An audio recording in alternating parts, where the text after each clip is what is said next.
ಇವತ್ತು ಕೊರೋನಾದ ಸ್ಥಿತಿಗತಿ ಯಾವ ರೀತಿ ಇದೆ ಅದನ್ನ ಕ್ವಿಕ್ ಆಗಿ ಗಮನಿಸ್ತಾ ಹೋಗೋಣ. ಇವತ್ತು ಹೊಸದಾಗಿ 37 ಕೇಸ್ಗಳು ಪತ್ತೆಯಾಗಿವೆ. ಬೆಂಗಳೂರಿನಲ್ಲಿ ಸೋಂಕಿತರ ಸಂಖ್ಯೆ 73. ಬೆಂಗಳೂರು ಗ್ರಾಮಾಂತರದಲ್ಲಿ 2 ಸೋಂಕು ಈಗಲೂ ಕೂಡ ಇದೆ. ಇತ್ತ ಮೈಸೂರಿನಲ್ಲಿ 3 ಕೊರೋನಾ ಸೋಂಕಿತರಿದ್ದಾರೆ, ಚಿಕಿತ್ಸೆಯನ್ನ ಪಡೆದುಕೊಳ್ತಾ ಇದ್ದಾರೆ. ದಕ್ಷಿಣ ಕನ್ನಡದಲ್ಲಿ 1 ಆಕ್ಟಿವ್ ಕೇಸ್ ಇರೋದು.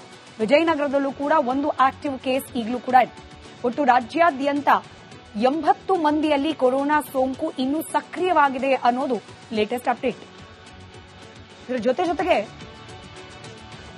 ರಾಜ್ಯದಲ್ಲಿ ಕೋವಿಡ್-19 ಹರಡುವಿಕೆಗೆ ಬ್ರೇಕ್ ಹಾಕೋಕೆ ಸರ್ಕಾರ ಶಿಸ್ತು ಕ್ರಮ ಕೈಗೊಳ್ಳಲಿಕ್ಕೆ ಮುಂದಾಗ್ತಾ ಇದೆ. ರಾಜ್ಯದಲ್ಲಿ ಪ್ರತಿನಿತ್ಯ ಕನಿಷ್ಠ 200 ಮಂದಿಗೆ ಸೋಂಕಿನ ಪರೀಕ್ಷೆ ನಡೆಸಬೇಕು ಅಂತ ಆರೋಗ್ಯ ಇಲಾಖೆಯಿಂದಲೇ ಸುತ್ತೋಲೆಯನ್ನ ಹೊರಡಿಸಲಾಗಿದೆ. ಹಾಗಾದ್ರೆ ಸೋಂಕು ಪರೀಕ್ಷೆಗೆ ಸರ್ಕಾರ ಯಾವ ರೀತಿಯಾಗಿ ತಯಾರಿಯನ್ನ ಮಾಡಿಕೊಂಡಿದೆ, ಆ ಬಗ್ಗೆ ಒಂದು ಡೀಟೇಲ್ ರಿಪೋರ್ಟ್ ನಿಮ್ಮ ಮುಂದೆ.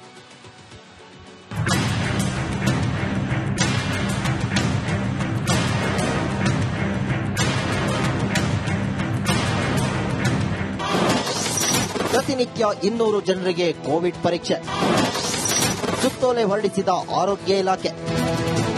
ಕೊರೋನಾ ವೈರಸ್ ಬಗ್ಗೆ ಆರೋಗ್ಯ ಇಲಾಖೆ ಸೀರಿಯಸ್ ಆಗಿದೆ. ಸೋಂಕಿನ ಲಕ್ಷಣವುಳ್ಳವರು ಕಡ್ಡಾಯವಾಗಿ ಆರ್ಟಿಪಿಸಿಆರ್ ಟೆಸ್ಟ್ ಮಾಡಿಸಿಕೊಳ್ಳಬೇಕಿದೆ. ದಿನನಿತ್ಯ 150ರಿಂದ 200 ಜನರ ಪರೀಕ್ಷೆಗೆ ಆರೋಗ್ಯ ಇಲಾಖೆ ನಿಗದಿಪಡಿಸಿದೆ. ರಾಜ್ಯದ ಆರೋಗ್ಯ ಇಲಾಖೆ ಪ್ರಧಾನ ಕಾರ್ಯದರ್ಶಿಗಳ ಸೂಚನೆ ಮೇರೆಗೆ ಅಧಿಕೃತ ಸುತ್ತೋಲೆ ಹೊರಡಿಸಲಾಗಿದೆ. ಸರ್ಕಾರದ ತಾಂತ್ರಿಕ ಸಲಹಾ ಸಮಿತಿಯ ಸಲಹೆ ಮೇರೆಗೆ ಆರ್ಟಿಪಿಸಿಆರ್ ಕಡ್ಡಾಯಗೊಳಿಸಲಾಗುತ್ತಿದೆ. ಸರ್ಕಾರಿ ಪ್ರಯೋಗಶಾಲೆಗಳಲ್ಲಿ ಕಡ್ಡಾಯವಾಗಿ ಟೆಸ್ಟ್ ಮಾಡಿಸುವಂತೆ ಸೂಚಿಸಲಾಗಿದೆ. ಎಲ್ಲ ಸಾರಿ ಪ್ರಕರಣಗಳಲ್ಲಿ ಕಡ್ಡಾಯವಾಗಿ ಕೋವಿಡ್ ಟೆಸ್ಟ್ ಮಾಡಬೇಕು. ವಯೋವೃದ್ಧರಲ್ಲಿ, ಮಕ್ಕಳಲ್ಲಿ, ಗರ್ಭಿಣಿ ಸ್ತ್ರೀಯರಲ್ಲಿ ರೋಗ ಲಕ್ಷಣಗಳು ಕಂಡು ಬಂದಲ್ಲಿ ಪರೀಕ್ಷೆ ಕಡ್ಡಾಯವಾಗಿರುತ್ತೆ. ಕೋವಿಡ್-19 ಟೆಸ್ಟಿಂಗ್ ರಿಪೋರ್ಟ್ ಅನ್ನು ಟೆಸ್ಟ್ ಮಾಡಿದ ದಿನವೇ ನೀಡುವಂತೆ ಸೂಚಿಸಲಾಗಿದೆ. ಎಲ್ಲೆಲ್ಲಿ ಕೊರೋನಾ ಟೆಸ್ಟ್ ಮಾಡಲಾಗುತ್ತೆ ಅನ್ನೋದನ್ನ ನೋಡೋದಾದ್ರೆ ಬೆಂಗಳೂರಿನ ವೈದ್ಯಕೀಯ ಕಾಲೇಜು, ವಿಕ್ಟೋರಿಯಾ ಆಸ್ಪತ್ರೆ, ನಿಮಾನ್ಸ್, ರಾಷ್ಟ್ರೀಯ ವೈರಾಲಜಿ ಸಂಸ್ಥೆಯಲ್ಲಿ ಪರೀಕ್ಷೆ ನಡೆಸಲಾಗುತ್ತೆ.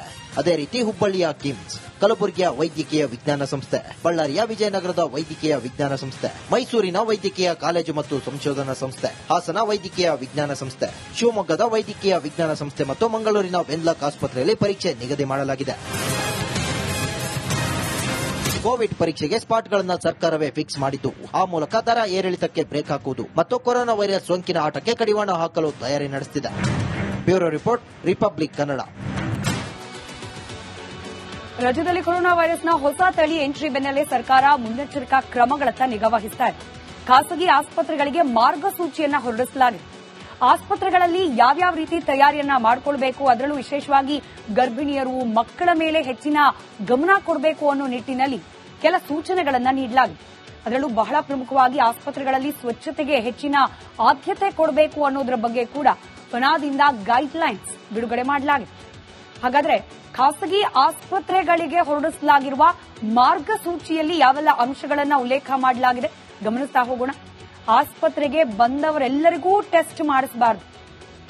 ರೋಗ ಲಕ್ಷಣದ ಟ್ಯಾಲಿ ಮಾಡಿ ಯಾರಿಗೆ ಅವಶ್ಯಕತೆ ಇದೆ ಅನ್ಸುತ್ತೋ ಅವರನ್ನ ಮಾತ್ರ ಟೆಸ್ಟ್ಗೆ ಒಳಪಡಿಸಬೇಕು ಅಂತ ಹೇಳಿ ಸದ್ಯಕ್ಕೆ ನಿಯಮವನ್ನ ಜಾರಿಗೆ ತರಲಾಗಿದೆ.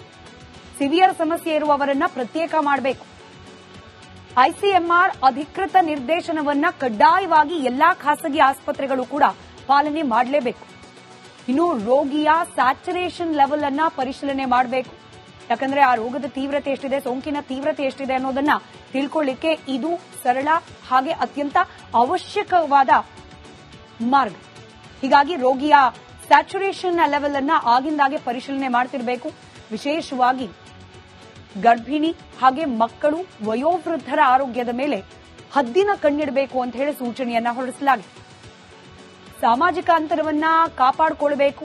ಮುಂಜಾಗ್ರತಾ ಕ್ರಮವಾಗಿ ಆಸ್ಪತ್ರೆಗಳಲ್ಲಿ ಸ್ವಚ್ಛತೆಗೆ ಆದ್ಯತೆಯನ್ನ ಕೊಡಬೇಕು.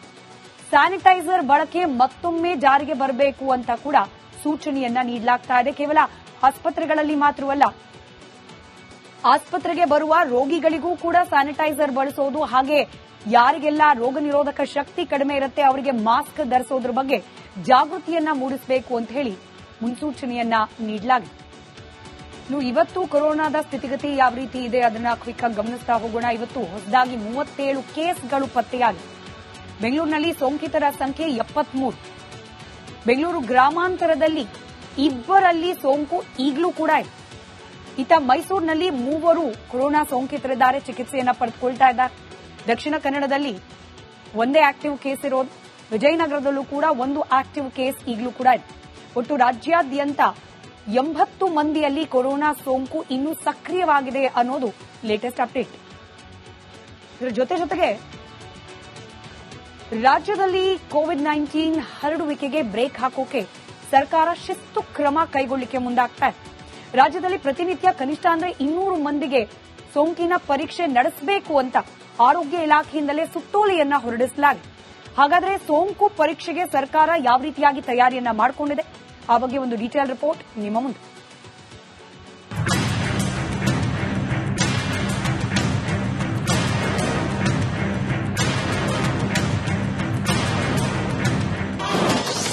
ಪ್ರತಿನಿತ್ಯ 200 ಜನರಿಗೆ ಕೋವಿಡ್ ಪರೀಕ್ಷೆ, ಸುತ್ತೋಲೆ ಹೊರಡಿಸಿದ ಆರೋಗ್ಯ ಇಲಾಖೆ.